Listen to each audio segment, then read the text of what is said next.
Hello, hello po mga ka-blooming nanay. Katatapos ko lamang po sa aking 30-minute abs and cardio exercise.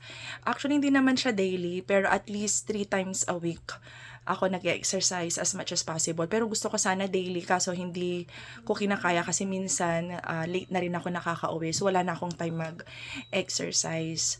Kung makikita nyo, sobrang pinagpawisan talaga ako ng husto. Lahat ng toxin sa aking katawan ay inilabas ng pawis ko. Yung cardio exercise is yung patalon-talon. Hindi naman kailangan masyadong bongga yung ini-exercise natin. Tingin lang tayo sa YouTube na suitable sa atin, yung kaya natin. Tapos yun na lang po ang normally or daily nating i-exercise. Actually, dapat hindi ako mag-exercise ngayon kasi kagagaling ko lang sa Skin 101.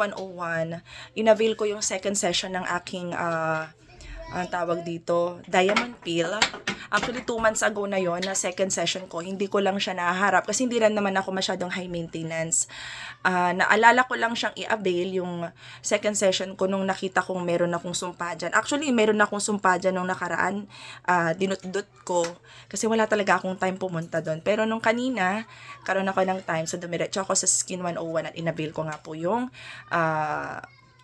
diamond peel na second session ko. Actually, sayang nga yung yung cream na nilagay sa mukha ko kasi wala, no choice, kailangan kong mag-wash up. Pero naisip ko na mag-ano na lang ako, hindi ko na muna babasain kasi baka ma-infect. Lilinisan ko na lang siya ng cleanser, tsaka lalagyan ko na lang ng toner.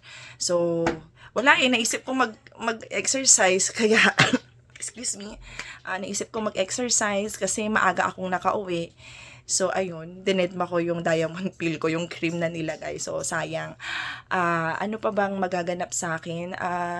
Samahan niyo po ako sa journey ko sa pagiging fit mom. Hindi po ito sa ngalan ng pagpapasexy. Lagi kong sinasabi yan sa aking mga vlog.